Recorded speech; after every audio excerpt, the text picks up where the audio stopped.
बिस्मिल्लाहिर्रहमानिर्रहीम। अस्सलाम वालेकुम नाज़रीन, प्रोग्राम सिपियत में खुश आमदीद। मैं हूँ आपकी मेज़बान अना यूसुफ। इस दुआ और इस उम्मीद के साथ कि अल्लाह ताला हम सबके लिए आसानियाँ पैदा करे और हमें आसानियाँ बांटने की तौफीक अता फरमाए।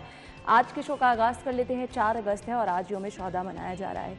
ये दिन मनाने का मकसद क्या है? जी, मुल्क व कौम के लिए जो लोग कुर्बानियाँ देते हैं, शहीद हो जाते हैं और अपने फ़र्ज़ की अदायगी के दौरान ज़िंदगी की बाजी हार जाते हैं, बिलाशुबा ये शहदा जो हैं हमारे माथे का झूमन है और कौम का बहुत बड़ा फ़ख्र भी हैं। आज उनके लिए स्पेशल दिन मनाने का मकसद क्या है? उनकी फैमिलीज़ के साथ इजहार यकजहती करना, उनको ये याद दिलाना कि पूरी कौम उनके साथ बराबर शरीक है, उनके दुख में बराबर शरीक है। तो आज हम यौम शहदा के हवाले से भी शहर भर में जो तकारीब हो रही हैं वो भी आपको दिखाएंगे और हमारे मेहमान भी यौम शहदा के हवाले से ही हमने मदऊ किए हैं। आगे चल के प्रोग्राम में हम ज़रूर आपको उनसे मिलवाएंगे, लेकिन साथ ही साथ आपको ये बताते चलें कि पाकिस्तान का फ़ख्र कुछ ऐसे बच्चे भी हैं जो कि छोटी छोटी एज में बड़े बड़े कारनामे सर अंजाम दे देते हैं। तो हमारे साथ आज एक नन्हे मेहमान भी प्रोग्राम में आगे चल कर हमें ज्वाइन करेंगे। आगाज़ करते हैं आज के पहले सेगमेंट से। सबसे पहले जान लेते हैं मौसम कैसा रहेगा।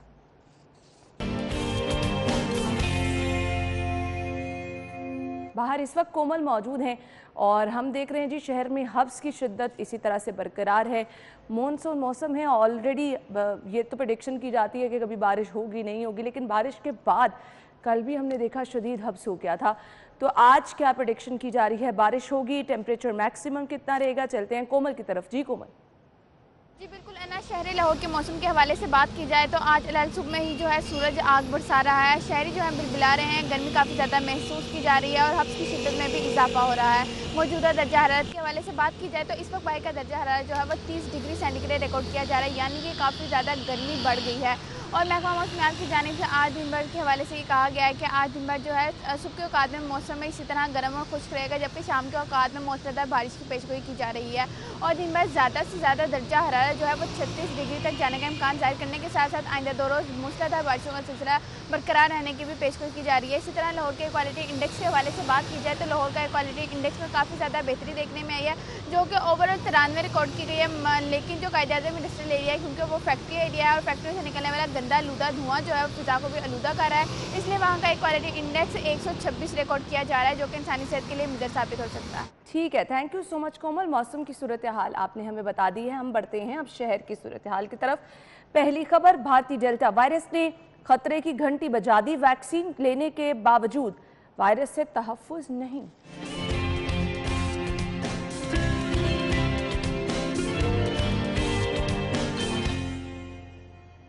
डेंगू सर्विलेंस का अमला पोलियो मुहिम पर मामूर। शहर में डेंगू फिर सर उठाने लगा।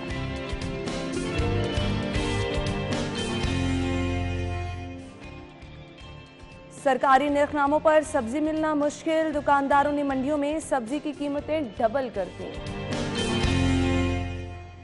और यकसा निसाब की आड़ में माल बनाने वालों के खिलाफ एक्शन।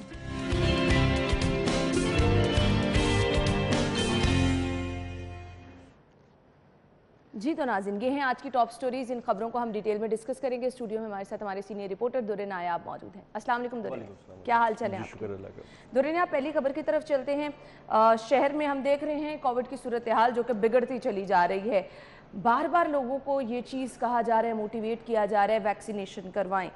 अब माहिरीन ये कह रहे हैं, जितने तिब्बी माहिरीन हैं वो कह रहे हैं कि अगर आप वैक्सीनेशन करा भी लेते हैं तो ये जो इंडियन वेरिएंट जिसको हम बार बार डिस्कस कर रहे हैं, डेल्टा वेरिएंट जिसको कहा जा रहा है, ये इस कदर ख़तरनाक है कि चांसेस जो हैं आपको वैक्सीनेशन के बावजूद भी हैं, लेकिन वैक्सीनेशन से कम आप सेफ रह सकते हैं। जी बिल्कुल, ये तो इसमें कोई दो राय नहीं। हमने पिछले प्रोग्राम में भी बड़ा डिटेल डिस्कस किया था कि वैक्सीनेशन तो मस्ट है। वैक्सीनेशन लगाने से आपकी तबीयत और आपकी जो ज़िंदगी से हारने के चांसेस हैं वो मदूम हो जाते हैं। बाकी तो अल्लाह जानता है कि किसने कितना जीना है। बिल्कुल। लेकिन इस वक्त जो रिसर्चेज हैं वो इस फाइनल स्टेजेस पे हैं कि अभी आपको समझ नहीं आ रहा है। एक इंटरनेशनल रिसर्च कुछ अर्सा पहले आई थी कि चाइनीज़ वैक्सीनेशन जो है वो डेल्टा वेरिएंट के अगेंस्ट बहुत काम कर रही है, लेकिन रिसेंट जो रिसर्च आई और केसेस जितने तेज़ी से बढ़े हैं, जब उनको एसेस किया गया तो पता लगा जिन लोगों को डेल्टा वायरस अटैक कर रहा है वो ज़्यादातर साइनोवैक और साइनोफार्म जिन्होंने लगवाई है उन पे असर कर रहा है। इसी के साथ अभी रिसर्च के बहुत सारे पहलू हैं। अभी ये आगे फाइनल होना है, फिर डिटरमिन होना है कि किस पे ज़्यादा चांसेस होते हैं, किस पे नहीं होते।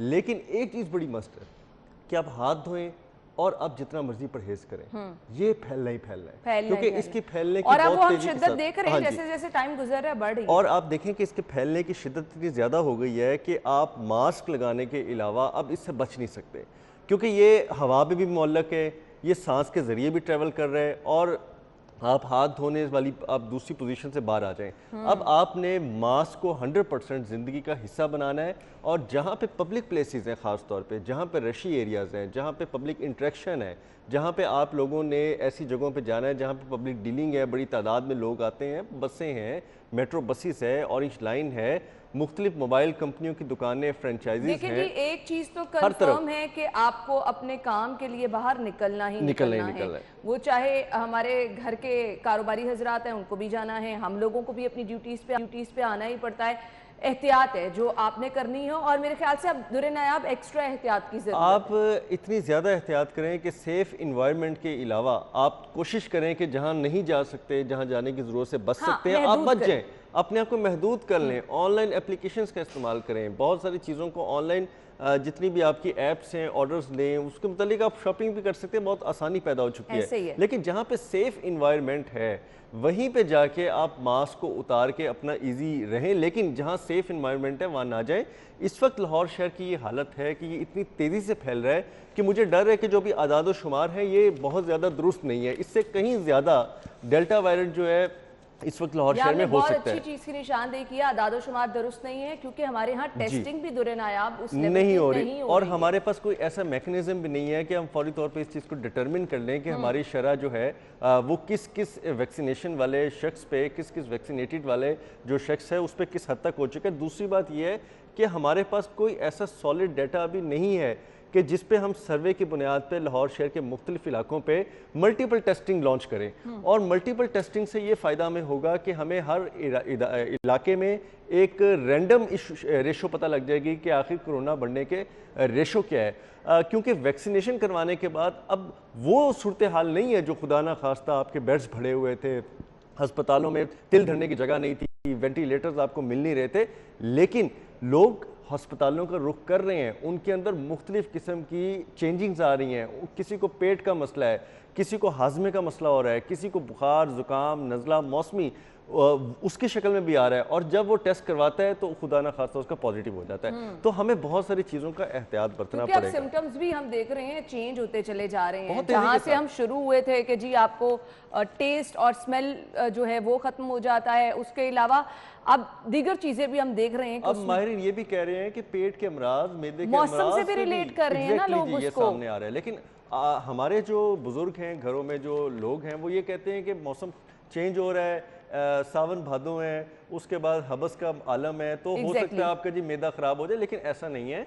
ये डेल्टा वेरिएंट की भी निशानियां हो सकती हैं, बस एहतियात करना है। जहां पे एहतियात का दामन छोड़ेंगे तो ये आपको नहीं छोड़ेगा, ये आप लिख लें। और वैक्सीनेशन जो करवाएगा, हाँ उसको कुछ हद तक जो है वो रिलीफ ज़रूर मिले, लेकिन एहतियात अभी करना है। अच्छा जी, हम तो लोगों को मोटिवेट कर रहे हैं कि हर सूरत आपने वैक्सीनेशन करानी है। अब जो इंतजामिया स्टेप्स ले रही है वो इस वजह से सिर्फ लिए जा रहे हैं कि आप लोगों की ज़िंदगी को यकीनी बनाया जाए, तहफ़्फ़ुज़ को यकीनी बनाया जाए।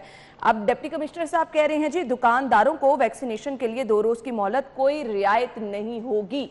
इतने बड़े लेवल पर दुरे नायाब इन चीज़ों को इम्प्लीमेंट कराना, मॉनिटर करना कि आया तमाम दुकानदार हर मार्केट में, हर बाज़ार में वैक्सीनेट हैं, कैसे पॉसिबल बनाया जा सकता है? मैं तो इस चीज़ पे भी थोड़ा सा देखूंगा कि ये अब जो स्टेप उठाए जा रहे हैं, अगर ये आप स्टेप पहले उठा लेते और सख्तियां करते, आपने मुतअद्दिद लॉकडाउन लगाए, आप लॉकडाउन का करके ही दुकानों को अगर सील करते या उनको सज़ा की तरफ लेके जाते, तो अब तक आप 100% वैक्सीनेशन की तरफ अमल करा चुके होते थे।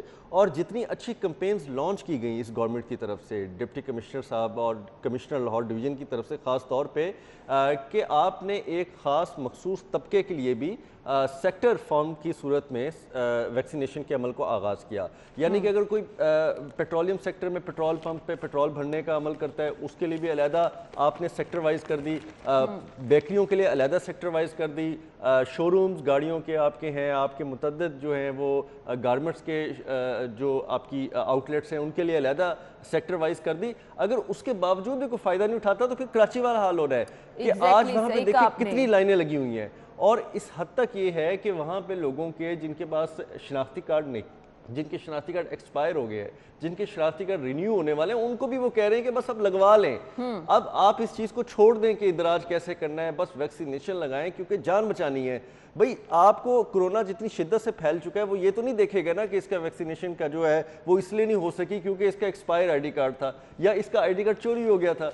उसने तो अटैक करना है। तो अब सिंध उस स्टेज पे जा चुका है और हम खुदा ना खास्ता अभी पीछे हैं, अल्लाह ताला की तरफ से महफूज है। हमें उस स्टेज पे नहीं जाना चाहिए। हर बंदे को जिम्मेदारी के साथ अपनी रिस्पॉन्सिबिलिटी को समझना है। और आप ये चीज़ क्यों नहीं समझ रहे कि आपकी अपनी ज़िंदगी का, अपनी जान का जो है वो इससे तहफ़्फ़ुज़ होगा, यकीनी होगा अगर आप वैक्सीनेशन टाइमली करा लेंगे। अच्छा, कुछ वैक्सीनेशन से रिलेटेड भी लोगों के मसाइल जो हैं वो सामने आ रहे हैं, जिनकी फर्स्ट डोज हो गई है, सेकंड के लिए वो जो प्रॉपर एक तरीक़ेकार कहा गया था कि जी आपको मैसेज आएगा कि आपके सेकंड डोज का टाइम हो गया, इसमें कुछ नहीं बल्कि बहुत मिसमैनेजमेंट है। लोगों को बड़ी दुश्वारी का सामना है। जिसकी फर्स्ट डोज हो गई है उसको सेकंड का मैसेज आ रहा है। और सेकंड का मैसेज जो सेकंड डोज करवा देता है उसको फिर सेकंड का मैसेज आ रहा होता है। और जिसने करवा ली है उसको ये भी आ रहा होता है कि आपने नहीं करवाई, आप करवा लें। और जिन लोगों की 100% वैक्सीनेशन हो चुकी है, 2-2 महीने हो गए हैं, उनका इंदराज जो है वो नादरा के थ्रू सर्टिफिकेट के हसूल के लिए नामुमकिन होता जा रहा है। वो जब जाते हैं तो वो कहते हैं जी आपका तो भी ये मैसेज चल रहा है कि आपने सेकंड डोज लगवानी है, हालांकि वो 1 या 2 महीने पहले सेकंड डोज मुकम्मल कर चुके होते हैं। तो बहुत सारे ऐसे शहरी हैं जिनको वैक्सीनेशन सर्टिफिकेट का इंतज़ार है, वैक्सीनेशन कराए हुए 2-2 माह हो चुके हैं, लेकिन डाटा एंट्री की गलती की वजह से या नादरा की वजह से वो अभी तक सर्टिफिकेट के हसूल में कामयाब नहीं हो सके। और ये शिकायत बढ़ती जा रही हैं, ये कम नहीं हो रही। पहले इक्का दुक्का शिकायत थी, फिर कोई 5% तक शिकायत हुई, अब ये 5% से भी तजावज़ करती जा रही है।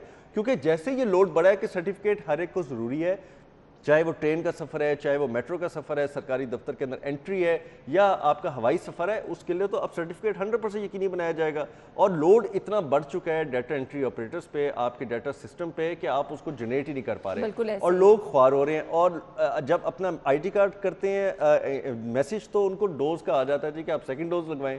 तो ये बहुत ज़्यादा प्रॉब्लम्स हैं। इसको किस हद तक कौन इसको रेक्टिफाई करेगा, किसने इस पर ध्यान देना है? डेफिनेटली डिप्टी कमिश्नर साहब की जिम्मेदारी है, कमिश्नर लाहौर साहब की जिम्मेदारी है, महकमा हेल्थ की जिम्मेदारी है, नादरा के ऑफिशियल्स की जिम्मेदारी है। और ये जितनी जल्दी रेक्टिफाई होगा उतनी तेज़ी के साथ शहरी ज़िंदगी जो है ना वो सुकून से गुजार सके। और दूसरा एक और चीज़ जो कि आम करने की ज़रूरत है इस टाइम पे आके, वो आपकी टेस्टिंग है। जितना आप उसको आम करेंगे उतने ही आपको पता चलेगा जी कितने शहरी जो हैं वो मुतासिर हैं, कितने महफूज हैं। और रैंडम टेस्टिंग, रैंडम सैम्पलिंग जिसको हमने देखा जी माजी में उसको लिया गया था, मेरे ख्याल से अब दोबारा जब पहली लहर आई थी आप देखिए कि रैंडम इतने टेस्ट हो रहे थे, हालांकि उस वक्त आपके पास इतनी किट्स भी नहीं थी। बिल्कुल, आपके पास महदूद वसाइल थे, आपके पास कैपेसिटी इतनी है, आपके पास हर चीज़ है। वैक्सीनेशन माशाल्लाह इतनी ज़बरदस्त है, आपके पास काफ़ी किस्म की पड़ी है, आपके पास किट्स जो हैं वो लाखों की बुनियाद पर रिजर्व में पड़ी हैं। आप रैंडम टेस्टिंग, एक हंगामी टेस्टिंग करना चाहिए और उस हंगामी टेस्टिंग के अंदर 1 से 2 दिन के अंदर आपको रिजल्ट्स मिल जाएंगे। बिल्कुल ऐसे ही है। हम फिलहाल लेंगे एक ब्रेक और ब्रेक के बाद आपको ज्वाइन करेंगे, हमारे साथ ही रहिएगा।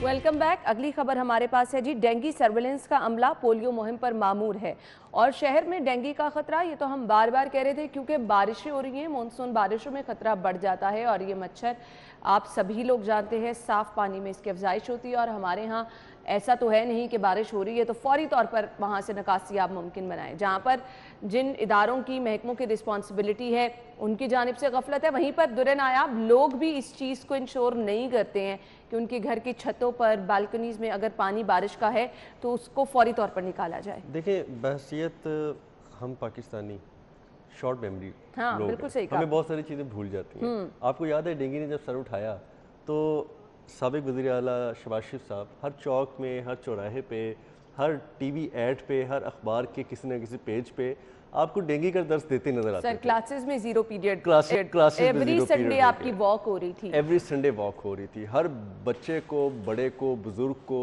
औरत को, सरकारी मुलाजिम को, गैर सरकारी मुलाजिम को, प्राइवेट नौकरी करने वाले को हिफ्ज हो गया था कि हमने कहाँ पे अगर रोड पे ड्राइव भी कर रहे हैं ना आपको 10 जगह पे बैनर्स ऐसे नजर आ जाते थे कि और हमने क्या करना है क्या नहीं करना। ऑटोमेटिकली ये चीज़ आपके जहन के अंदर बहुत तेजी के साथ फैलती है। आप घर जाते हैं, अपने घर की छतों पे देखते हैं कहीं कोई पंडाला तो बंद नहीं, कहीं कोई जो परिंदों को पानी देने के लिए बर्तन रखा है वो कहीं बहुत ज़्यादा पानी गंदा तो नहीं हो गया, उसको ख़त्म करें, उसको खाली करें। उसके साथ साथ आप देखते थे वाटर कूलर जिनके घरों में लगे हैं उसके अंदर पानी तो नहीं है, उसको नीचे से वाल्व खोल के ड्रेन आउट करते थे। ये चीज़ें ऑटोमेटिकली हमें हिफ्स हो गई थी। और जहाँ पे पानी मौजूद होता था, अगर आप कुछ नहीं कर सकते थे, वहाँ पे थोड़ी सी रेत और मिट्टी डाल के उस पानी के तमाम जो पॉट को है वो ख़त्म कर देते थे, ताकि मच्छर के लार्वे की अफसाइश ना हो सके। बिल्कुल। इस वक्त हमारी हालत यह है कि एक अनार है 100 बीमार है। एक ही आपके पास हेल्थ की टीम है, एक ही आपके पास डेडिकेटेड टीम है। कभी आप उसको कोरोना पे लगा देते हैं, कभी आप उसको पोलियो पे फेंक देते हैं, किसी वक्त आप उसको डेंगू पे लगा देते हैं। जहां जान बचती है तो फिर खसरा दीगर बीमारियां जो हैं उसके अंदर झोंक देते हैं। ऐसे ही है। वसाइल उनके पास है नहीं। एक गाड़ी है, उसके अंदर 8-8, 10-10 वर्कर्स जो हैं वो बैठ के जा रहे हैं, और उसके बाद उनके जो डेली वेजेस हैं वो इतने कम हैं, ना होने के बराबर हैं कि सहूलत कोई नहीं उनके पास।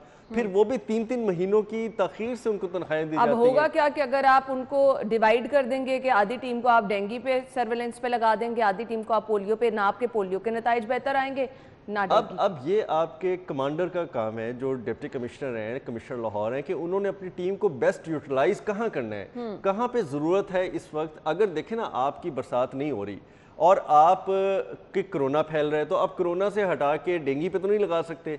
उस वक्त की ज़रूरत है कि आप अभी उसको रोकें, उस पर कोरोना भी यूटिलाइज करें। और अगर बारिश हो रही है, पानी जमा हो रहा है, तो डेंगू सर्विस के लिए टीमों को सारी जगहों से उठा के आप वहाँ पे यूटिलाइज करें। अगर वसाइल कम है, अव्वल तो मैं ये कहता हूँ कि हेल्थ डिपार्टमेंट की जिम्मेदारी है कि डिस्ट्रिक्ट एडमिनिस्ट्रेशंस जितनी भी हैं, चाहे वो लाहौर की हैं, पंजाब के दीगर इजला और डिवीजन्स की हैं, उनको हेल्थ के वर्कर्स प्रोवाइड करें, उनको ये टीमें एक्स्ट्रा प्रोवाइड करें, उनको पोलियो की अलग टीम दें, डेंगू की अलग टीम दें। एक चीज पे भी आप कॉम्प्रोमाइज नहीं कर सकते। और लेकिन अगर वसाइल मौजूद आपके पास नहीं है, इस वक्त जो हालात हैं, लापरवाही है, आप का वही एक लेजीनेस किस्म का माहौल चल रहा है कि तवज्जो नहीं देनी, और बाद में लापरवाही को एक बड़ी मुसीबत के तौर पर आपने शहर पे नाजल फरमा देना है, तो इस तरह तो काम नहीं चलेगा। और अगर पानी की जो आपने बात की, अगर लॉन्ग बूट पहन के, लॉन्ग कोट पहन के पानी निकलता, तो मेरा ख्याल है कि बारिश में आप और मैं भी प्रोग्राम बाहर लॉन्ग कोट और लॉन्ग बूट पहन के करें। ये नहीं होता, जिसका काम है उसी को साझता है। और ये जितने वर्कर्स हैं, आपके जितने सेंट्री वर्कर्स हैं लाहौर वेस्ट मैनेजमेंट कंपनी के और वासा के, आप कभी इनको देखें, चाहे फोटोशूट के लिए, लेकिन वो जूते उतार के पानी के अंदर घुसते हैं। जहाँ पे किसी गटर पे, किसी जगह पे पानी की जो ड्रेनेज हो रही होती है, वहाँ पे जो गंद होती है उसको हटाते हैं, किसी शॉपर की रुकावट होती है उसको निकालते हैं, किसी ड्रेन के अंदर ब्लॉकेज हो रही होती है उसको साफ करते हैं। तो फिर ये बारिश का पानी जो है वो 2 से 3-4 घंटे के अंदर निकासी उसकी मुमकिन हो सकती है। सिवाय फोटोशूट करा के वहाँ खड़े होके पानी को इशारा करने से पानी अगर जाता होता तो हर शहरी ये काम कर लेता। ये नहीं होता। लिहाजा तवज्जो देना और प्रैक्टिकल होना इस वक्त एडमिनिस्ट्रेशन की ज़रूरत है। ना सिर्फ वो तवज्जो दें बल्कि प्रैक्टिकल भी हों। जो काम प्रैक्टिकली हो सकता है उसको करें। इस वक्त डेंगू भी सर उठा रहा है, जाहिर बात है हम कोरोना के डेल्टा वेरिएंट से निकलेंगे नहीं। साहब की हमने एफर्ट्स देखी जब वो डीसी थे, तो मुझे अच्छी तरह से याद है कि आपके जितने स्पेशल डेज भी थे, त्योहारों पर भी, ईद क्या त्यौहार आ गया, दीगर त्यौहार आ गए, कब्रिस्तानों में जाके अलहदा से सर्विलेंस की जाती थी डेंगू की, मार्केटों में, बाज़ारों में, घरों की छतों पर, फिर आपके जितने वेयर हाउसेस थे, टायर शॉप्स थी। अब तो ये चीज़ें हो ही नहीं रही। देखिए, वो एक प्रैक्टिकल आदमी थे, उनकी एक फ़ौज की तबीयत अपनी थी, ज़ाहिरी बात है, क्योंकि वो आर्मी से सिविल सर्विसेज में आए हुए थे। और एक जिस तरह पाकिस्तान आर्मी के अंदर, फ़ौज के अंदर अनथक मेहनत आपके खून में शामिल की जाती है। आप सुबह 5 बजे से लेके रात 12 बजे तक नॉन स्टॉप आप भाग रहे होते हैं, आप काम कर रहे होते हैं। तो इसी तरीके से उन्होंने इस चीज़ को इम्प्लीमेंट किया। बहुत तकलीफ होती थी हमें भी इस चीज़ को देखते हुए कि यार अब हर वक्त ही हम ये जो है ना कैंपेन्स कवर कर रहे हैं, यहाँ जा रहे हैं, कब्रिस्तान में जा रहे हैं, उनके साथ साथ दौड़े लगनी थी। लेकिन आज वो चीज़ महसूस हो रही है कि वो दौड़ें ही आपको पिछले 5-6 साल में बचा गई। अगर वो दौड़ें ना लगती, अगर वो कवरेजेस ना होती, लोगों को ना पता लगा, एडमिनिस्ट्रेशन मूव में ना आती, कमिश्नर खुद कब्रिस्तान में, बियाबानों में, जंगलों में, घरों की छतों पे, गुंजान आबादियों में ना जाता, तो ये काम नहीं होना था। सेम लाइक जब वो डिप्टी कमिश्नर थे, आज आपकी एडमिनिस्ट्रेशन को एक रोल मॉडल मिला हुआ है। आपको एक रोल मॉडल के साथ एक पाथवे मिला हुआ है कि आपने इस तरह चलना है और इस तरह चल के आपने इन चीज़ों से जान छुड़ानी है। अगर फिर भी आप वो नहीं कर पा रहे, आप वो परफॉर्म नहीं कर सकते, सिर्फ एक मीडिया शूट करना है, तो ये तो कोई भी कर सकता है। इसके लिए किसी डिप्टी कमिश्नर की ज़रूरत नहीं है।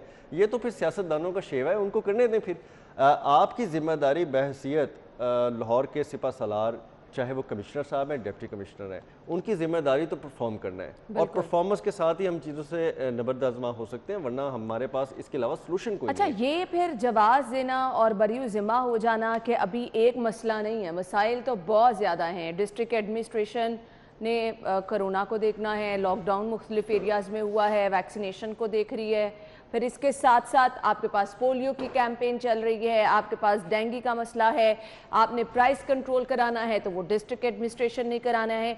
उनका मौक़िफ़ जाने तो वो कहते हैं जी हमारे पास उतनी कैपेसिटी भी नहीं है, हम अपनी डोमेन में पूरी कोशिश कर रहे हैं कि हम भी ये काम करें, तो फिर उनका जवाब ठीक है। देखिए, उन्होंने प्राइस कंट्रोल भी साथ करना है, उन्होंने लोगों की पकड़ भी करनी है, जो कि नहीं कर रहे। उन्होंने जवाब तो है ना जी, हमारे पास 10 काम है जी, हम एक काम कैसे कर लें और बाकी 9 काम कैसे छोड़ दें, वो तो आपको पता है, अपने मुताबिक चलते हैं। लेकिन कमी कहाँ पे आ रही है? फॉलोअप्स की। इस टाइम जो है वो फॉलोअप्स नहीं हो रहे। फॉलोअप्स हुआ करते थे जब डिप्टी कमिश्नर्स पहले होते थे, कैप्टन उस्मान साहब थे, आपके नूरुल मेंगल साहब थे इवन के, इतने फॉलोअप्स करते थे बतौर डिप्टी कमिश्नर कि हर टीम शाम को जवाबदेह होके जाती थी और फील्ड में लोकेशंस उनकी ली जाती थी। उसके बाद फील्ड के अंदर रैंडम चेक किया जाता था। एक टीम ऐसी बनाई जाती थी जो फील्ड की एक्टिविटीज को काउंटर चेक करके आती थी कि अगर जौहर टाउन के किसी ब्लॉक में डेंगू सर्विलेंस हुई है तो एक टीम रैंडमली जाएगी, वो उनकी तमाम तर फराहम करदा एक्टिविटी लिस्ट को काउंटर चेक करेगी और वहाँ से पकड़े जाते थे। और फिर अगर कोई रिलेक्टेंट था पोलियो कतरे पिलाने पे तो पुलिस की मावनत लेके उनके ऊपर एनफोर्स किया जाता था कि उनके बच्चों को पोलियो के कतरे पे, अगर नहीं मानते तो एफआईआर होती थी और एक एफआईआर के बाद कोई बंदा रिलेक्टेंट नहीं होता था। और जहां पे बदमजगी होती थी उसके ऊपर फिर डिप्टी कमिश्नर खुद पहुंचते थे और वहां जाके चीजों को करते थे। अब वो चीजें नहीं रही, अब वो रिवायत खत्म हो गई है और इसका फायदा जो है वो आवाम को था, अब आवाम को इसका फायदा नहीं हो रहा।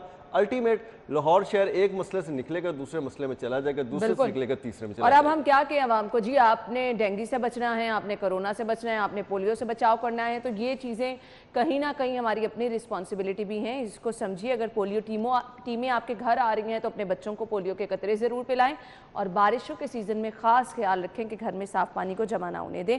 हम गुफ्तगू का सिलसिला आगे बढ़ाएंगे। अभी एक अपडेट आई है हंजरवाल के इलाके से, जो आपको बताते चले, अगवा होने वाली 4 बच्चियां हैं, उनको बाजियाब करा लिया गया है। सीसीपीओ साहब ने अब से कुछ देर कबल गुफ्तगू भी की थी और साथ उन्होंने वाज़ेह तौर पे बताया था कि साहिवाल से इन 4 बच्चियों को बाजियाब करा लिया गया है।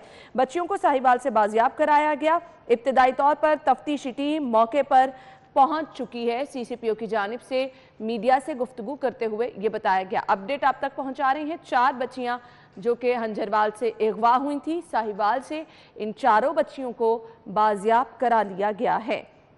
बच्चियों को लाहौर लाकर हक़ाइक़ सामने लाए जाएंगे, गुलाम महमूद डोगर साहब का ये कहना था। तफ्तीशी टीम वहां पहुंच चुकी है। मजीद कार्रवाई का सिलसिला जो है आगे बढ़ाया जा रहा है।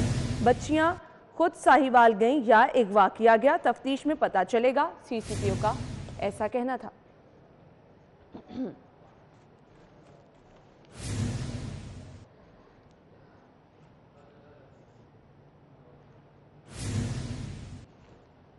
हंजरवाल थाना, जो थाना हंजरवाल मोहल्ला नंबरदारा से जो 4 बच्चियां हमारी मिसिंग थीं और उसमें हमारा पर्चा भी हुआ था, तो वो बच्चियां जो है वो बाजियाब करा ली गई हैं साहिवाल से। तो अभी जो है वो हमारी तफ्तीशी टीम यहाँ से गई हुई है, साहिवाल उनको लेके आ रहे हैं वापस। तो जैसे सीसीपीओ का गुफ्तगू करते हुए क्या कहना है जी? आपने मुलाहिजा किया। हम ब्रेक लेंगे, ब्रेक के बाद जब वापस आएंगे तो ओपन मार्केट में तो महंगाई हम जिक्र हर रोज़ करते ही हैं, आपको बताते भी हैं कि क्या रेट्स चल रहे हैं सब्जियों के, लेकिन ये अब मंडियों तक जो है वो डबल रेट्स पहुंच गए। वो किस तरह से, ब्रेक के बाद डिस्कस करते हैं। हमारे साथ रहिए।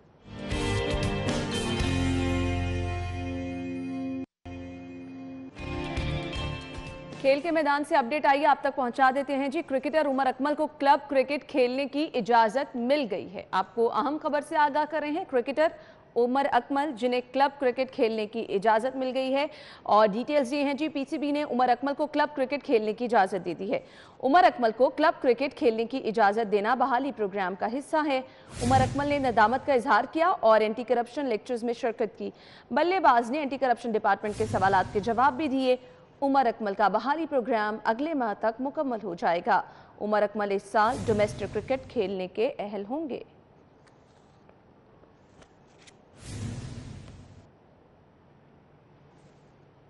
क्रिकेटर उमर अकमल को क्लब क्रिकेट खेलने की इजाज़त मिल गई है। पीसीबी ने उमर अकमल को क्लब क्रिकेट खेलने की इजाज़त दे दी है। उमर अकमल ने नदामत का इजहार किया, एंटी करप्शन लेक्चर्स में शिरकत की। बल्लेबाज ने एंटी करप्शन डिपार्टमेंट के सवालात के जवाब भी दिए। उमर अकमल का बहाली प्रोग्राम अगले माह तक मुकम्मल हो जाएगा। उमर अकमल इस साल डोमेस्टिक क्रिकेट खेलने के अहल होंगे।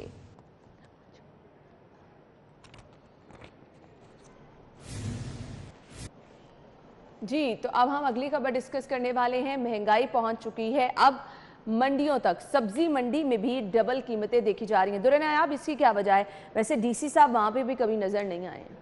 वो आपको जहाँ नज़र आते हैं मैंने आपको बताया है, और कुछ एफर्ट्स जो है ना वो यूज़लेस होती हैं। वहाँ पे आप जब एफर्ट्स पुट करते हैं, ठीक है, आपको मीडिया हाइप मिलती है, आप बहुत सारे अखबारों की जीनत बनते हैं, टीवी चैनल्स की हेडलाइंस में भी आ जाते हैं, लेकिन उसका असर आवाम को कुछ नहीं है। और फिर अल्टीमेट आपकी कारकर्दगी भी वहाँ पे जांची जाती है कि बतौर डिप्टी कमिश्नर आपकी ये कारकर्दगी नहीं रही। बस ठीक है, बहुत ज़्यादा आप नुमायाँ थे, शहरी आपको जानते थे, लोग बहुत ज़्यादा आपको तारीफ़ भी करते होंगे, लेकिन जब वो मंडियों में जाते हैं, दुकानों पे जाते हैं, किचन की अशिया लेने जाते हैं, चिकन लेने जाते हैं, अंडे लेने जाते हैं, तो वहाँ पे आपको प्राइस कंट्रोल मजिस्ट्रेट्स की कारकर्दगी नज़र आती है। और हालत इतनी बुरी है कि चीफ सेक्रेटरी पंजाब ने गुज़िश्ता दिनों प्राइस कंट्रोल ना होने पर असिस्टेंट कमिश्नर्स और कुछ मजिस्ट्रेट्स को मुअत्तल कर दिया। यानी कि सूबे के सरबराह को, जो ब्यूरोक्रेसी का फादर है, उसको सिर्फ एक ही काम रह गया है कि वो अब प्राइस कंट्रोल मजिस्ट्रेट्स की कारकर्दगी देखे, इजला के अंदर वो असिस्टेंट कमिश्नर की कारकर्दगी देखे, क्योंकि डिप्टी कमिश्नर तो काम नहीं कर रहे,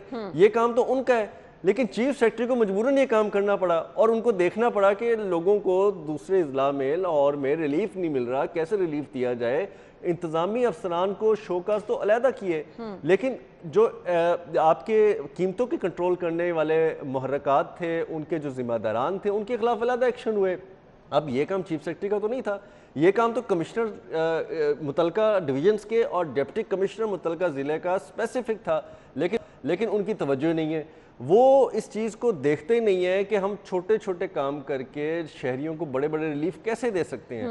आपकी सिर्फ एक जगह जाने की देर होती है, आपका एक मार्केट में प्रेजेंस की देर होती है, 2-4 जुर्माने करने की देर होती है, बिल्कुल, और 3-4 एक्शन के बाद कम से कम उसका असर जो है ना वो कई दिन तक रहता है। बिल्कुल, लेकिन कोई नहीं जाता, में मुब्तला हो जाते हैं कि किसी भी टाइम आपकी टीम किसी भी टाइम आ सकती है। आपके पास 80 के करीब प्राइस कंट्रोल मजिस्ट्रेट्स हैं, लेकिन इस वक्त हकीकतन उनके ना होने के बराबर है, और कोई बंदा भी मार्केट में नज़र नहीं आता।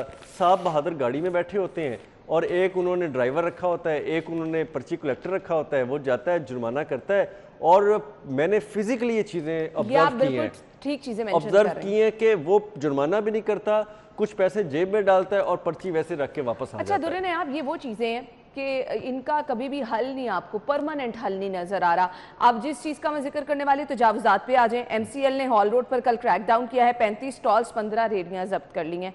अब मुझे सिर्फ ये बता दें, 3 ट्रक सामान कब्जे में लेकर जो है वो स्टोर में जमा करा लिया गया, क्या फायदा होता है? आज चले जाएं, आज दोबारा वही कुछ है। पूरा हाल रोड, सिर्फ अगर हाल रोड की बात ले लें तो 3500 रेडियो और काउंटर्स होंगे वहाँ पे।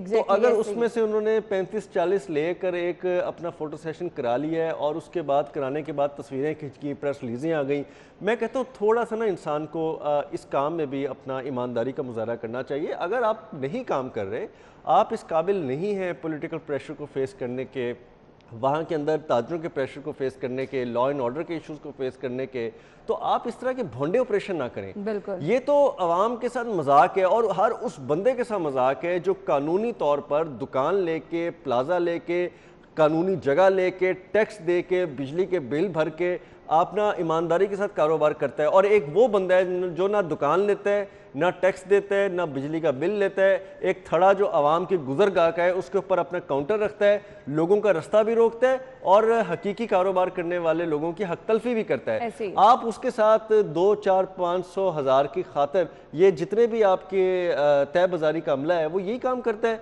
आप मंथली इकट्ठी करके वहाँ पे और इन लोगों को रिलीफ देते हैं। अब सिस्टम तो ये है, जब हम बड़े बड़े दावे सुनते हैं सियासी लोगों के, इंतज़ामी लोगों के, तो वो कहते हैं जी कि यहाँ तो 1 रुपया हम बाहर नहीं ले जाने देंगे। भाई जो आपके अंदर पैसा ड्रेन आउट हो रहा है और करप्शन की नज़र हो रहा है, उसका तो कुछ सदेबाब करें। तो इस तरह के भोंडे किस्म के ऑपरेशन करके इंतज़ामिया ना सिर्फ अपना मजाक उड़वाती है, बल्कि अब लोगों को भी समझ आ गया है कि यहाँ पे सब सिस्टम ऐसा है। आपकी बात ठीक है, अभी चले जाएं, वो 35 रेडियाँ छोड़ के 35 और लग गई होंगी, ऐसे ही है। और आपके पास तिल धरने की जगह वहाँ पे नहीं होगी। आप पैनोरामा सेंटर चले जाएं, आप बानो बाजार चले जाएं, आप अनारकली चले जाएं, उसके बाद जिस बाजार की मैं बात करूं आप जाके देखें तो सही वहाँ पे क्या हाल अच्छा, है। अब हम चाहे सब्जियों की कीमतों के कंट्रोल की बात करें, वो चाहे मंडी में है, ओपन मार्केट में है, वो चाहे तजावुजात की बात करें, ये माफिया क्या वाकई हमारी इंतजामिया से ज़्यादा स्ट्रॉन्ग है और ये जो चाहे कर सकता है? आप देखें, इस पे ऐसे ऐसे अफसरान बैठे हैं MCL के अंदर, आपके टाउन एडमिनिस्ट्रेशन के अंदर, जिनके ऊपर इंक्वायरियाँ हैं, जिनके ऊपर सजाएं हैं, जिनके ऊपर एंटी करप्शन के पर्चे हैं, जिनको माजी में ओहदों से हटा के टर्मिनेट किया गया, लेकिन आज वही लोग आपके सरबराह बन के बैठे हुए हैं। और एक मुनज़्ज़म माफिया है जो MCL के अंदर बैठा हुआ है, जिसकी वजह से आपको रिजल्ट्स नहीं मिलते। और माजर के साथ डिप्टी कमिश्नर हो गए, हमारे बाकी इंतजामी अफसरान हो गए, या उनकी आंखों पे पर्दा पड़ा हुआ है, या इतना मुनज़्ज़म माफिया के साथ अच्छा की रिपोर्ट चली जाती है, हाँ, या उनको किसी और तरीकों से खुश कर दिया जाता है। मैं तो इस चीज़ से कासिर समझ लें, लेकिन जी, हमने इस खबर को वाइंड अप करना है, इसका नुकसान किसको पहुंच रहा है? आम आवाम को, जो कि बेचारी मजबूर है ये महंगी चीजें खरीदने में। तजावुजात की वजह से जो रश बढ़ जाता है उससे भी लोग परेशान रहते हैं। खैर, थैंक यू सो मच दुर्निया, बहुत बहुत शुक्रिया। नाज़रीन, हम लेंगे ब्रेक, आप हेडलाइंस जानिए, फिर आपको शो में दोबारा से ज्वाइन करते हैं, हमारे साथ रहिएगा।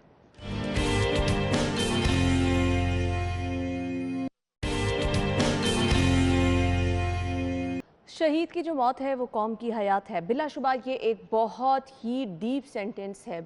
शोहदा जो कि हमारे कौम के माथे का झूमर है, अपनी ज़िंदगियां जो हैं वो अपने फ़र्ज़ की अदायगी में कुर्बान कर देते हैं, सिर्फ़ और सिर्फ हमारे आने वाले कल को महफूज बनाने के लिए। आज 4 अगस्त यौम शोहदा मनाया जा रहा है। उन शोहदा की कुर्बानियों को याद करने का दिन है, जो कि मुल्क व कौम का फ़ख्र हैं, जो कि हमारे लिए अपनी ज़िंदगियाँ दाव पर लगा देते हैं। तो पुलिस के उन शोहदा को सबसे पहले हम सिटी न्यूज़ नेटवर्क की जानिब से, अपनी टीम की जानिब से सलाम पेश करना चाहेंगे। बिलाशुबा उनकी फैमिलीज़ के लिए ये एक बहुत बड़ा दिन है, उनकी फैमिली से इजहार यकजहती किया जा रहा है। नेमुल बदल तो कोई नहीं है, लेकिन ये बहुत बड़ी बात होती है कि कुर्बानियों को बारहा याद किया जाए और बताया जाए कि ये वो लोग हैं जिनकी वजह से आज हम अमन की और सुकून की ज़िंदगी गुजार रहे हैं। ये दिन मनाने का मकसद क्या है? इस दिन हम देख रहे हैं सुबह से यादगार शोहदा पर IG साहब ने हाज़िरी दी, CCPO साहब ने हाज़िरी दी, सलामी पेश की गई, उनकी फैमिलीज़ के साथ इजहार यकजहती किया जा रहा है। लेकिन सिर्फ यहीं तक नहीं, आया इन शोहदा की फैमिलीज़ के लिए क्या कोई स्पेशल पैकेज भी रखा जाता है? इनके बच्चों को किस तरह से फैसिलिटेट किया जाता है? जाने वाले जो चले जाते हैं, लेकिन उनकी कमी कभी पूरी नहीं हो सकती।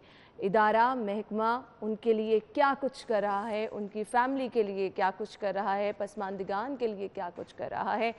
आज के दिन इस दिन को मनाने का मकसद असल जो है वो क्या है, वो भी हम जानेंगे। स्टूडियो में हमारे साथ जो हमारे मेहमान मौजूद हैं, तारुफ कराना चाहूँगी, SP डॉल्फिन राशिद हिदायत साहब ने हमें ज्वाइन किया है। अस्सलाम वालेकुम। जी वालेकुम अस्सलाम। क्या हाल चाल है आप? जी बिल्कुल ठीक ठाक। थैंक यू सो मच, बहुत बहुत शुक्रिया। सबसे पहले तो बताइएगा, यौम शोहदा आज मनाया जा रहा है, 4 अगस्त है, ये दिन मनाने का असल मकसद क्या है?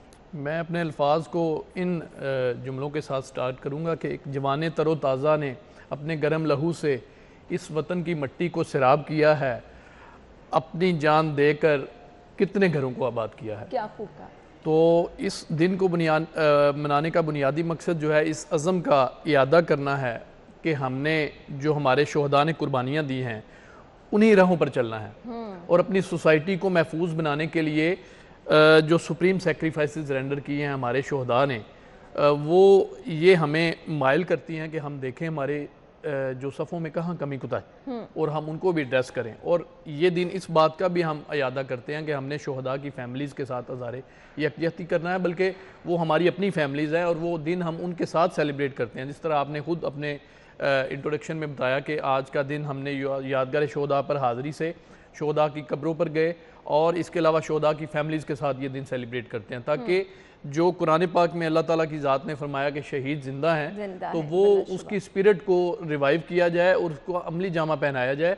तो मैं ये समझता हूँ कि ये दिन उनकी लाजवाल कुर्बानियाँ, जिनकी वजह से आज माशरती अमन है, जिनकी वजह से आज हम अपने रोज़मर्रा फ़राइज़ मंस भी सर अंजाम दे रहे हैं, तो मैं ये समझता हूँ कि उन कुर्बानियों को, लाजवाल कुर्बानियों की याद में ये दिन मनाने का मकसद बुनियादी तौर पर यही है कि हम एक अपनी सम्मत दुरुस्त रखें कि हमने उनके खून को फरामोश नहीं करना, बल्कि हमने उसी राह पर चलकर अपने माशरे को महफूज बनाना है। सही, और साथ ही साथ आज के दिन ये भी यादा करना है, हमने देखे जो बड़े बड़े अफसोसनाक वाक़े हुए, जिसमें हम मॉल रोड धमाके में अगर कैप्टन मुबीन की शहादत का जिक्र कर लें, दीगर इस तरह से वाक़यात हुए, हमने कहीं ना कहीं ये भी अज़्म करना है कि हमने अपनी यूनिटी रखनी है।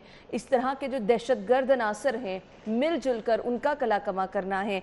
तो पुलिस फोर्स इसके लिए कितनी मुत्तहिद है, इसके लिए कितनी एक्टिव है कि खुदा न खास्ता ये जो वाक़यात हो चुके हैं इनको रोका जा सके। इस तरह के जो टेररिज्म के वाक़यात हैं इनकी रोकथाम के लिए क्या कुछ किया जाए? मैं ये समझता हूँ कि अगर आप हालिया सालों में तकाबली जायज़ा लें तो दहशत गर्दी में वाज़े कमी आई है, और पिछले पूरे साल में लाहौर में बिलखसूस और पूरे पंजाब में बिलअमूम कोई एक भी ब्लास्ट नहीं हुआ 2020 में।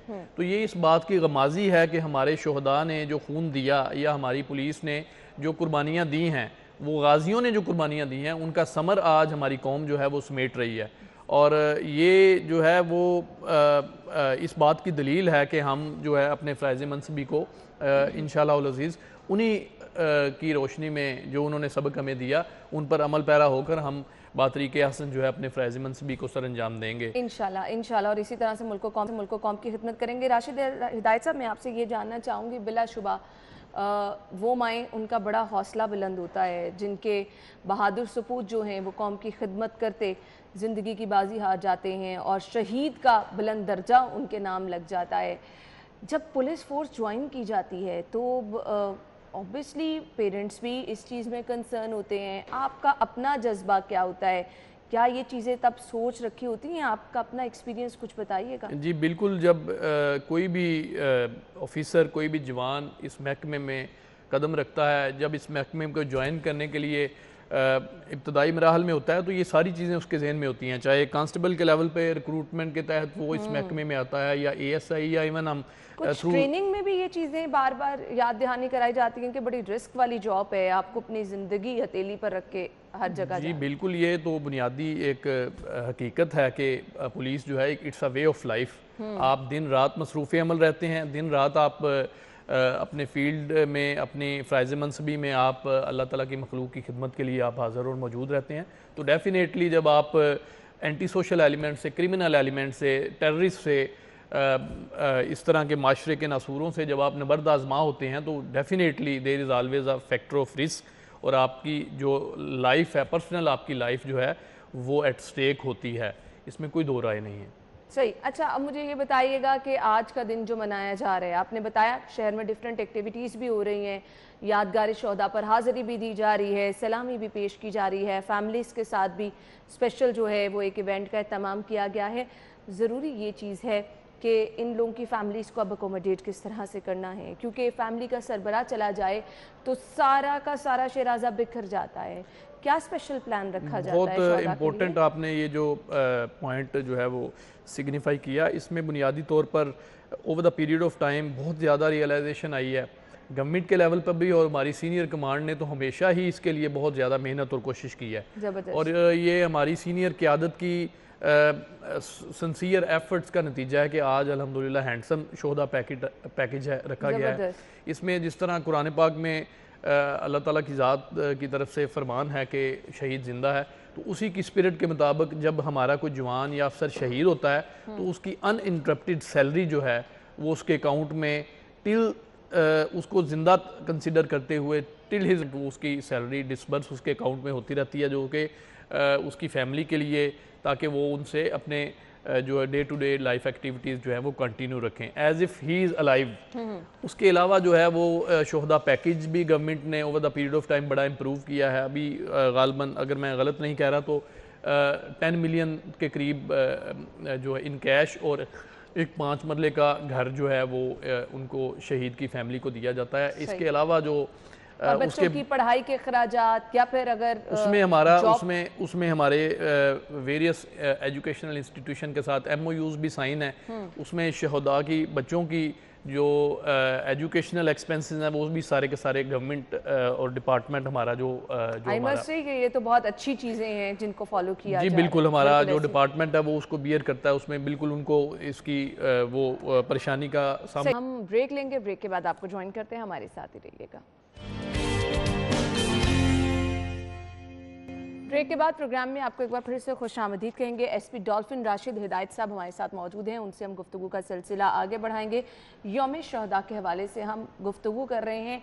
तो राशिद साहब ये कहिएगा, डिफरेंट फोर्सेस हैं, जैसे कि डॉल्फिन फोर्स को आप देख रहे हैं, PRU है, हमारी दीगर फोर्सेस हैं, सब शहदा के लिए सेम पैकेज रखा जाता है? इसमें जो पंजाब पुलिस के जितने भी यूनिट्स हैं उनमें डिफरेंट कैटेगरीज हैं ग्रेड के हिसाब से, और उसमें स्लैब्स हैं, तो उसमें पैकेज जो है वो यूनिफॉर्मिटी है। उसमें यकीनन उसमें उस पैकेज के अंदर चाहे ऑफिसर्स हैं चाहे जवान हैं, उसमें उनकी हाउसिंग भी शामिल है, उसमें बच्चों की एजुकेशन भी शामिल है, उसमें सैलरी भी अनइंटरप्टेड मिलती है। फैसिलिटीज़ भी क्या है इंक्लूड है उसमें? जी बिल्कुल, उसमें अगर वो महकमे से हमारी जो वेलफेयर ब्रांच है उधर से अगर वो आएँ और कोई ना कोई रिक्वेस्ट करें तो वो अगर इन एप्लीकेशन दें तो बिल्कुल उनको फुली एंटरटेन किया जाता है। अनफॉर्चुनेटली हमारे यहाँ हम सिस्टम ये देखते हैं कि जी अगर आपको जाना है और किसी किस्म की हेल्प लेनी है, वो बहुत लंबा टाइम डिले कर दिया जाता है। किसी भी किस्म की हेल्थ फैसिलिटी के लिए आपको दफातर के चक्कर लगाए जाते हैं, ऐसा तो नहीं? जी बिल्कुल ऐसा नहीं है। हमारे फोकल पर्सन है जो बिल्कुल इनके शोहदा की फैमिलीज़ के साथ राउंड द क्लॉक जो है वो इनके साथ कोऑर्डिनेशन में होते हैं, और इनके अलावा भी उनके जो भी कोई इनके इश्यूज़ होते हैं उनको हल करने के लिए पूरे कोलैबोरेशन करते हैं। इसमें हमारे इंस्पेक्टर जनरल ऑफ पंजाब जो हैं और capital city police officer DIG साहब, उनके भी यही इंस्ट्रक्शंस हैं, और बिल्कुल शोहदा की फैमिली को टॉप प्रायोरिटी दी जाती है। बिल्कुल कोई लाइन में या क्यू में लगने वाली कोई ऐसी बात नहीं है। चलिए जी, ये तो बहुत ज़बरदस्त चीज़ें हैं और बिलाशुबा इनका ख्याल भी रखना चाहिए।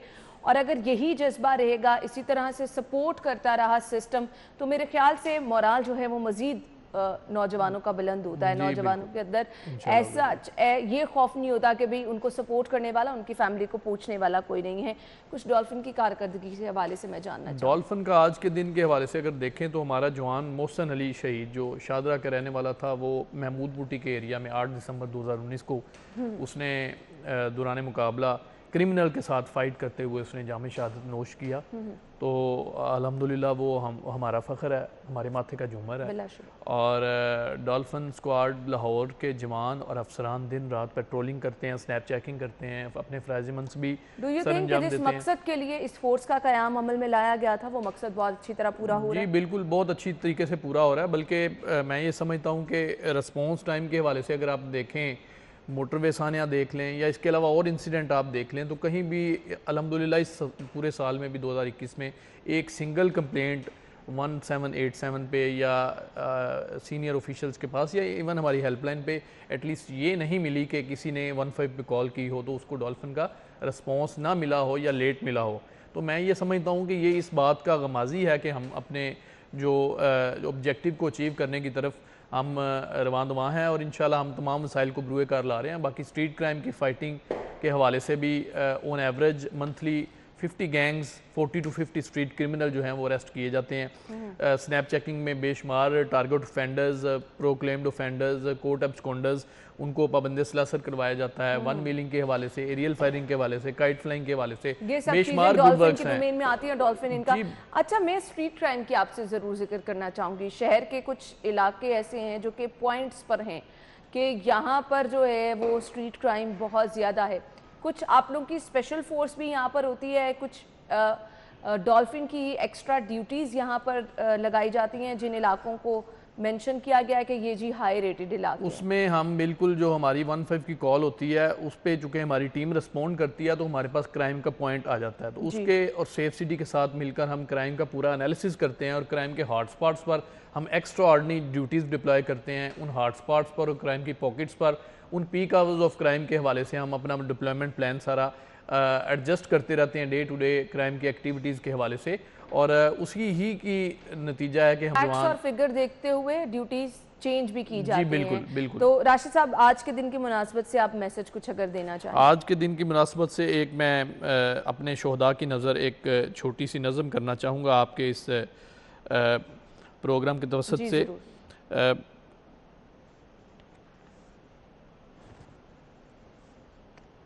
बिलाशुबा ये अल्फाज ही हैं जो कि बाकी रह जाते हैं, जिनकी सूरत में हम खराज अकीदत पेश कर सकते हैं, शोदा की कुर्बानियों को याद सलाम कर तुम सकते पर मेरे शहीदो, सलाम तुम पर मेरे जियालो, कि तुमने नामूसे आदमियत को अपने चेहरे का खून देकर, खुद अपनी आँखों का नूर देकर, खुद अपनी कड़ियल जवानियों का गरूर देकर, वाह, महकती सुबहों का नूर देकर दरिंदगी से बचा लिया है। ज़बरदस्त। सलाम तुम पर मेरे शहीदो, वतन की अज़मत के जानसारो, सलाम तुम पर वकारे मिल्लत के पासदारो, सलाम तुम पर मेरी फ़ज़ाओं के जानसारो, ज़बरदस्त, सलाम तुम पर मेरी निगाह के चांद तारो, सलाम तुम पर। ज़बरदस्त। और बिलाशुबा हम सभी अपने शोहदा को आज के दिन की मुनासबत से सलाम पेश करते हैं और बिलाशुबा उनकी कुर्बानियों को कभी रायगा नहीं जाने दिया जाएगा। आज के दिन जहां शोहदा को सलाम पेश करते हैं, वहीं उनकी फैमिलीज़ के साथ भी इजहार यकजहती करते हैं। बिलाशुबा इसका नेमल बदल तो कोई नहीं है, लेकिन ये बहुत बड़े फ़ख्र की बात होती है कि हमेशा उनकी फैमिलीज़ को जो है वो आगे रखा जाता है, उनकी कुर्बानियों को कभी नहीं भुलाया जा सकता। और आज के दिन हम दुआ गो हैं कि अल्लाह ताला तमाम शोहदा के दर्जात अगर आप बुलंद इजाज़त करे। दें तो जी, लास्ट में एक बात करना चाहूँगा। उसमें मेरा एक ऑब्जेक्शन या एक गिला कह लें मीडिया ऑर्गेनाइजेशन के हवाले से, उसमें जाँ बहक तो हम सारे ही हैं जो अल्लाह ताला के जितनी भी रूह हैं अल्लाह ताला इस कायनात में भेजता है, तो वो जब अल्लाह ताला वापस बुलाता है तो वो सारी की सारी जाँ बहक हैं। लेकिन जो सुप्रीम सेक्रीफाइस है तो उसको वर्ड शहीद के साथ ही मंसूब किया जाना चाहिए। सर हमारी तो हमेशा उसमें- कोशिश रहती है। जी बिल्कुल, उसमें जो है अक्रॉस द बोर्ड जितनी भी लॉ इन्फोर्समेंट एजेंसीज़ हैं, उनके जवान और अफसरान जब अपनी सुप्रीम सेक्रीफाइस देते हैं तो उनके लिए वर्ड शहीद का यूज़ होना चाहिए। आपके इदारे ने हमेशा पुलिस की कुर्बानियों को खराज तहसीन पेश किया है और हम इसकी कदर करते हैं, लेकिन इस हवाले से ओवरऑल सारी मीडिया ऑर्गेनाइजेशन को चाहिए कि वो अपने अल्फाज के चुनाव में इंतहाई मुहतात हों, क्योंकि ये वो हमारे जवान और हमारे हीरोज़ हैं जिनकी सुप्रीम सेक्रीफाइस की वजह से माशरती अमन कायम है और हम आज यहाँ पुरसकून तरीके से अपने फ़राइज़ मनसबी अंजाम दे रहे हैं। बिलाशुबा आपने बहुत ज़बरदस्त बात की है और ज़रूर जी हमारे प्लेटफॉर्म से हम ये रिक्वेस्ट भी सभी से करना चाहेंगे कि ये कुर्बानियाँ कोई आम कुर्बानियाँ नहीं हैं, तो इसके लिए अल्फाज जितने अच्छे इस्तेमाल किए जाएँ वो उतना ही बेहतर होगा। Thank you so much Rashid हिदायत साहब, बहुत बहुत शुक्रिया आपके कीमती वक्त के लिए। नाज़रीन हम चलते हैं ब्रेक की तरफ, ब्रेक के बाद ज्वाइन करेंगे, stay with us. Welcome back नाज़रीन। प्रोग्राम के इस हिस्से में मैंने स्टार्ट में ही आपको कहा था कि एक नन्हे से हम आपको मेहमान से मिलवाएंगे जिन्होंने छोटी सी उम्र में बड़ा कारनामा सर अंजाम दिया है। हमारे साथ कमसिन कोपहमा मौजूद हैं, साथ उनके वालिद साहब ने भी हमें ज्वाइन किया है। यहिया अजीज़ से आपकी मुलाकात कराएंगे, उनके हमरा उनके वालिद उमर अजीज़ साहब में मौजूद हैं, अपने मेहमानों को खुश आमदीद कहेंगे। अस्सलाम वालेकुम यहिया। वालेकुम अस्सलाम। क्या हाल चाल है आपके? ठीक। अस्सलाम वालेकुम जी, क्या हाल चाल है? वालेकुम सलाम। बहुत बहुत शुक्रिया आप लोगों के वक्त के लिए।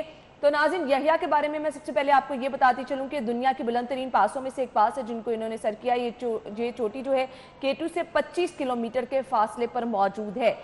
इतनी छोटी एज में ये प्लान कर लेना, यहाँ तक पहुँच जाना और यहाँ पहुँच के पाकिस्तानी परचम लहराना, बिलाशुबा ये पाकिस्तान के लिए बहुत बड़े फ़ख्र की बात है। और यही वो लोग हैं जो कि पाकिस्तान का एक खूबसूरत चेहरा पूरी दुनिया के सामने पेश करते हैं। तो यहिया से तो मैं जानूंगी, लेकिन पेरेंट्स बड़े कंसर्न होते हैं, इतनी छोटी उम्र में कैसे परमिशन दे दी? क्या कहेंगे उमर साहब, आपने किस तरह से डिसाइड कर लिया कि आपने इतनी छोटी उम्र में इतना बड़ा सफ़र अपने बच्चे के लिए जो है इसका इंतखाब किया? इसमें यह है कि मैं ट्रैवलिंग कर रहा हूँ काफ़ी अरसे से, लाइक 15-20 ईयर्स। तो यहिया जब छोटा था, ये 4 साल का था, तब से मैं किसी ट्रिप पे जा रहा होता था तो ये ज़िद करता था कि जी मैंने भी जाना है। अच्छा। तो फिर ये 5-6 साल का हुआ, जब ये प्रॉपरली चलना शुरू हुआ अपने आप, तो फिर मैं इसको अपने साथ ले जाना शुरू किया। तो ये कंपनी किया इसने मुझे, रत्ती गली ट्रैक हो गया, कटोरा, चिट्टाकट्टा लेक्स हैं, ये बड़ी रिमोट एरियाज़ में हैं, उनके ट्रैक्स बड़े सीनिक व्यूज़ देते हैं। तो ये मुझे ज्वाइन करता रहा। फिर उससे मुझे थोड़ा अंदाज़ा हुआ कि जो स्पोर्ट्स है या कोई भी स्पोर्ट्स की या कोई भी एक्स्ट्रा करिकुलर एक्टिविटीज़ जो हैं ये बच्चों के लिए बड़ा इंपॉर्टेंट रोल प्ले करती हैं। बच्चों के लिए तो बड़ा कंसर्न होते हैं पेरेंट्स कि अच्छा इतना लंबा सफ़र होगा, भूख प्यास, छोटी छोटी आपकी ज़रूरियात होती हैं, तो आप कैसे ये जिम्मेदारी साथ अपने उठा लेते थे? इसमें ये होता है कि जब भी हम ऐसे कोई ट्रैवल प्लान करते हैं तो इसके लिए जितनी इक्विपमेंट होती है वो हम सारा एक्वायर करते हैं। ठीक है। उसमें Proper मतलब तैयारी के इसका साथ। अपना स्लीपिंग बैग, इसका अपना बैकपैक होता है। तो इसको खुद भी शौक था, कुछ मेरे साथ हम अपने जो हमारे ग्रुप मेंबर्स हम जब कहीं जाते थे इसने हमें भी ज्वाइन किया, तो उसमें इसको भी शौक हुआ। तो उसको मैंने देखते हुए फिर इसको कहा कि एक हेल्दी शौक है, एक हेल्दी एक्टिविटी है, तो इसको भी लेकर चलना चाहिए। जैसे हम बाकी स्पोर्ट्स में एक्टिव होते हैं तो इसमें भी इसको आगे बढ़ना चाहिए। सही। तो ये सही। मुझे तो ज्वाइन यही करता आप रहा। बताएं, आपको ये एक्सपीरियंस कैसा लगा? क्या थके, बीच में डर लगा, बीच में लगा कि अच्छा अभी तो बहुत ज़्यादा लंबा सफ़र पड़ा है तो मैंने डिसीजन गलत ले लिया, कभी ऐसा फील हुआ? मुझे कुछ जगहों पे ऐसे लगा था कि मैं गलत कर लिया है। अच्छा। क्योंकि वहाँ पे एक तो हम होते हैं, सिर्फ यही लोग होते हैं, तो हम उधर एक तो हमने ठहरना भी कैंप्स में होता है, हाँ। तो डर भी लगता है। लेकिन जब हम गोंदोगुरुला पे जाना था तो तब मुझे डर भी लगा था क्योंकि रात भी थी हाँ। और मैं सबसे आगे चलता था। बड़ी चीज़ें आपको देखनी पड़ती हैं, आपकी नींद डिस्टर्ब होती है। कभी ऐसा हुआ कि खाना फौरन भूख लग गई और एकदम से खाने का अरेंज नहीं हो सका, या पानी का अरेंज नहीं हो सका, या वेदर कंडीशन से आप परेशान हो गए हो? खाने का तो हमें सही खाना मिलता था, ऐसे कोई शॉर्टेज नहीं था। लेकिन नींद डिस्टर्ब हुई कभी? नींद, हम एक तो थके बहुत होते थे क्योंकि हाँ। हमने ट्रैकिंग करनी थी। फिर हम रात को जब रेस्ट करना होता था तो हम अच्छी तरह सोते थे। हाँ। फिर सुबह को भी हमने जल्दी उठना होता था। अच्छा, बच्चे बड़े वो होता है ना कि आप नींद के प्यारे होते हैं, तो कभी ये चीज़ आपको डिस्टर्ब की कि आप बिल्कुल रेडी हैं और यहिया को आप उठा रहे हैं, और कि ये एक्टिव था? नहीं, वहाँ पे उस जगह पर जाके वो ऐसी ट्रेन है कि वहाँ बच्चों में और बड़ों में कोई फ़र्क नहीं रहता। अच्छा। क्योंकि सभी इक्वली थके होते थे। हाँ। और बच्चों का मेरा ज़ाती ये तजर्बा रहा है कि ये ज़्यादा एजाइल होते हैं, ज़्यादा एक्टिव होते हैं। ये थक भी जल्दी जाते हैं लेकिन ये फ्रेश भी अगले दिन के लिए बहुत जल्दी। ये हमसे पहले उठा होता था और बाज़ दफ़ा तो ये मुझे उठा रहा होता था कि जी उठें, हम नाश्ता तैयार है और आगे जाना है। तो ये बड़ा एनर्जेटिक रहा, बल्कि ये एक सोर्स रहा एनर्जी का हमारे पूरे ग्रुप के लिए। सही। क्योंकि हमारे ग्रुप में हर उम्र का लोग थे, 4-5 ख़वातीन भी हमारे साथ थीं, तो हमें एक बड़ा मोराल बूस्ट होता था इसको देख के। क्योंकि ये सब ये सोचते थे कि अगर ये कर रहा है तो चलो हम भी करेंगे, तो हिम्मत बन जाती थी हमारी। सही। घर वालों को मिस किया, अम्मा को मिस किया, फैमिली को मिस किया, जाके एहसास हुआ कि अच्छा मेरा अपना बेड नहीं है और ये खुले आसमान तले कैंप के नीचे सोना मुश्किल लगा?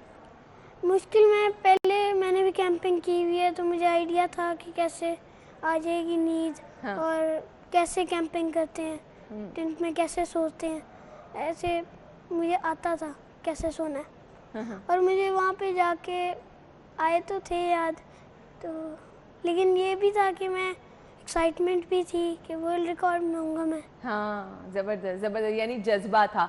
अच्छा, बड़ी चीज़ें देखनी पड़ती हैं आपको, बच्चों का सामान पैक करना, कपड़े, और बड़े महदूद। कहीं ना कहीं ये चीज़ें जो है बच्चों में डिसिप्लिन भी लेकर आती हैं, कम चीज़ों में रहना भी सिखाती हैं। तो क्या वाकई आपका स्पेसिफिक मकसद यही था कि कुछ हार्डशिप बच्चों को सिखाई जाएँ, हर तरह के वक्त में गुजारा करना सिखाया जाए? जो इस तरह की सारी एक्टिविटीज़ हैं, बल्कि मैं ये कहूँगा कि जितनी स्पोर्ट्स है हमारे सोसाइटी में, अगर हम देखें तो बहुत फुकदान है पेशेंस का। मतलब अगर हम कहीं सिग्नल पे खड़े होकर देखें तो जितनी नौजवान नस्ल है वो बाइक्स पे हो, गाड़ियों पे हो, उनमें पेशेंस नहीं है। तो ये स्पोर्ट्स और स्पेसिफिकली जो माउंटेनियरिंग है या हाइकिंग है, ये आपको सबसे ज़्यादा जो चीज़ सिखा रही होती है वो पेशेंस है। क्योंकि हर चीज़ आपको आपके मर्ज़ी के ना टाइम पे मिलेगी, ना आपकी मर्ज़ी के मुताबिक मौसम होगा, ना ट्रेन आपकी मर्ज़ी की होगी। तो उसके अंदर आपने सिर्फ बर्दाश्त करना है और उसके अंदर आपने पेशेंस से उन हालात का मुकाबला करना है। बिल्कुल। और which plays a very important role, जो आपकी रोज़ाना की लाइफ है उसके अंदर आपके अंदर पेशेंस आ जाती है कि अगर मैंने वहाँ पे इन चीज़ों को सस्टेन किया, एंड्योर किया, तो यहाँ भी मैं कर सकता हूँ। बिल्कुल ऐसे। तो ये बच्चों के लिए मैं पेरेंट्स को ये मैसेज दूंगा कि किसी भी तरह की स्पोर्ट्स हों, सिर्फ पढ़ाई पे तवज्जो ना दें। तो स्पोर्ट्स में बच्चों को जो है ना उसमें पार्टिसिपेट करवाएं और इनकरेज करें, चाहे स्विमिंग हो, चाहे क्रिकेट, फुटबॉल, हॉकी हो, या अपने बच्चे के माउंटेनियरिंग इंटरेस्ट के मुताबिक आप कोई ना कोई चीज़ सिलेक्ट कर लें। अच्छा, कुछ मौसम बताइएगा कैसा रहा?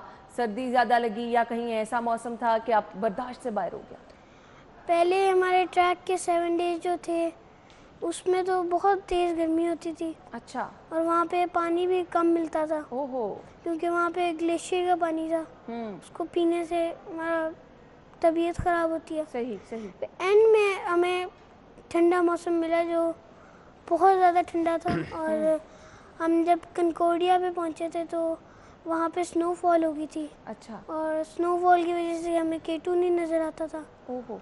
और हमने जब गोंदगोला पास चढ़ना था तब वहाँ पे जो वहाँ की जो बर्फ़ थी वो नरम हो गई थी और उससे एवलांच का खतरा था। अच्छा, ये चीज़ें मैनेज करना, वेदर कंडीशन को देखते हुए अपना सामान बनाना, गर्मियों के कपड़े, सर्दियों के कपड़े, तो ये चीज़ें सारी आपके प्लान का हिस्सा थी?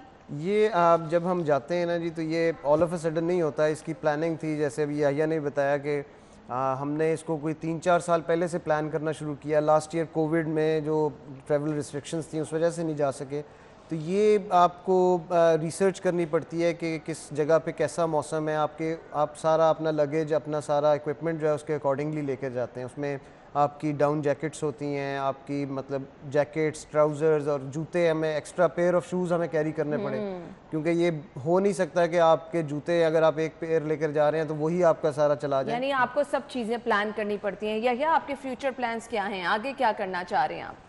मैं आगे तो सबमिट्स करूँगा कुछ, जैसे मैं मिंगलिक सर को सबमिट करूँगा जिस 6050 मीटर्स है। ज़बरदस्त। और मैं थोड़ा सा बड़ा होके K2 माउंट एवरेस्ट को भी सर करूँगा। अरे ज़बरदस्त ज़बरदस्त। चलें जी, thank you so much, wish you good luck. जो आपने प्लान्स किए हैं आप इनमें कामयाब हों, और बहुत ज़्यादा खुशी हुई है जी हमें यहिया से मिल के, इनके ख्यालात जान के। बहुत बहुत शुक्रिया उमर साहब आपके वक्त का भी। Yahya, thank you so much, आपके वक्त का भी बहुत बहुत शुक्रिया। नाज़रीन, ब्रेक लेंगे, ब्रेक के बाद ज्वाइन करते हैं, हमारे साथ ही रहिएगा। ब्रेक के बाद प्रोग्राम में आपको एक बार फिर से खुश आमदीद कहेंगे। सेगमेंट शामिल करते हैं प्रोग्राम के इस हिस्से में, और सबसे पहले जान लेते हैं आज के भाव क्या हैं। हसनैन हमारे साथ मौजूद हैं। हसनैन, बताइएगा सब्जियां आज किस कीमत पर मिल रही हैं? आज ही सब्जी मंडी में सब्जियों की कीमतों की बात की जाए तो सरकारी नरखनामों में और ओपन मार्केट में मिलने वाली जो सब्जियां हैं उनमें तजाद पाया गया है, और जो दुकानदार हैं वो शिकवा करते दिखाई देते हैं कि जो ओपन मार्केट से उनको सब्जियां मिलती हैं वो सरकारी नरखनामे से बढ़कर मिलती हैं। तो इसी तरह अगर सरकारी नरखनामों में और ओपन मार्केट के जो रेट्स हैं उनमें बात की जाए तो सरकारी नरखनामों के मुताबिक अगर आलू की कीमत की बात की जाए तो जो आलू की कीमत सरकारी नरखनामों के मुताबिक है वो 50 से 55 रुपये फ़ी किलो है, और जो आलू हैं वो 60 रुपये फ़रोख्त हो रहे हैं। इसी तरह अगर अदरक चाइना की बात की जाए तो अदरक चाइना की जो कीमत है सरकारी नरखनामों के मुताबिक वो 320 रुपये फ़ी किलो है, लेकिन जो अदरक है वो 360-370 रुपये फ़ी किलो के हिसाब से भी फ़रोख्त हो रहा है। इसी तरह अगर बात की जाए प्याज की तो सरकारी नरखनामों के मुताबिक जो प्याज की कीमत है वो 29 रुपये फ़ी किलो है, लेकिन जो प्याज है जी वो 60 से 70 रुपये फ़ी किलो में फ़रोख्त हो रहा है। इसी तरह अगर बैंगन की बात की जाए तो जो बैंगन की कीमत है सरकारी नरखनामों के मुताबिक वो 67 रुपये है, लेकिन जो बैंगन है वो 80 और 90 रुपये फ़ी किलो के हिसाब से दस्तयाब है। इसी तरह अगर बात की जाए सब्ज़ मिर्च की तो सब्ज़ मिर्च की जो कीमत है सरकारी नरखनामों के मुताबिक वो 73 रुपये फ़ी किलो है, लेकिन ओपन मार्केट में जो सब्ज़ मिर्च है वो 120 रुपये फ़ी किलो के हिसाब से फ़रोख्त हो रही है। इसी तरह अगर बात की जाए खीरा फार्मी की तो सरकारी नरखनामों के मुताबिक जो कीमत है वो 47 रुपये, लेकिन ओपन मार्केट में जो कीमत है वो 80 रुपये फ़ी किलो तक भी फ़रोख्त हो रहे हैं। इसी तरह बात की जाए अगर टमाटर की तो टमाटर की जो कीमत है सरकारी नरखनामों के मुताबिक वो 47 रुपये फ़ी किलो है, लेकिन जो टमाटर है ओपन मार्केट में वो 80 रुपये फ़ी किलो के हिसाब से फ़रोख्त हो रहा है। इसी तरह अगर बात की जाए लहसुन हरनाई की तो लहसुन हरनाई की जो कीमत है वो मुस्तहकम ही रही है 220 रुपये फ़ी किलो सरकारी नरखनामे के मुताबिक, लेकिन अगर बात की जाए ओपन मार्केट तो ओपन मार्केट में 300, 320 और 340 रुपये फ़ी किलो तक भी जो लहसुन हरनाई है वो फ़रोख्त हो रहा है। इसी तरह अगर बात की जाए मेथी की तो मेथी आजकल आ नहीं रही, लेकिन सरकारी नरखनामों के मुताबिक उसकी जो कीमत है वो 187 रुपये फ़ी किलो बताई गई है। इसी तरह अगर मटर की कीमत की बात की जाए तो सरकारी नरखनामों के मुताबिक जो मटर की कीमत है वो जी 220 है, लेकिन जो मटर है वो 300-320 रुपये फ़ी किलो तक फ़रोख्त हो रहा है। इसी तरह अगर बात की जाए टिंडे की तो जो टिंडे देसी काले हैं वो जी 160 रुपये फ़ी किलो। इसी तरह अगर बात की जाए भिंडी की जो कीमत है वो 140 रुपये फ़ी किलो। चाइना की जो गाजर है उसकी बात की जाए तो वो 160 रुपये फ़ी किलो, और अगर बात की जाए करेलों की तो जो करेले हैं वो 67 रुपये फ़ी किलो के हिसाब से फ़रोख्त हो रहे हैं। इसी तरह कुछ सब्जियां ऐसी हैं जो जिनके रेट बहुत कम बताए जाते हैं, लेकिन वो जो ओपन मार्केट है उनमें जो वो उनकी कीमतें हैं वो बहुत ज़्यादा हैं, और जो दुकानदार और ख़ासतौर पर जो ग्राहक हैं जो सब्जियां खरीदने आते हैं वो शिकवा जी ठीक है हसनैन, आपका शुक्रिया। सब्जियों की कीमतें बताई। मेरे पास हैं जी मीट रेट्स, मैं आपको बता देती हूँ जी। अगर आप ज़ैनत शॉप पे जाएंगे, यहाँ से आप बीफ पर केजी खरीद सकते हैं 600 रुपीज़। बीफ मिन्स आपको मिलेगा पर केजी 706 रुपये में। और इसके बाद मटन पर केजी यहाँ पर अवेलेबल है 1435 रुपये में। मटन मिन्स आपको मिलेगा 1575 रुपये में जी। और इसके बाद आज चिकन रेट क्या है, और चिकन की कीमत में इजाफा देखा जा रहा है। जिंदा मुर्गी 140 रुपये, इसका बना हुआ गोश्त आपको मिलेगा 203 रुपये में।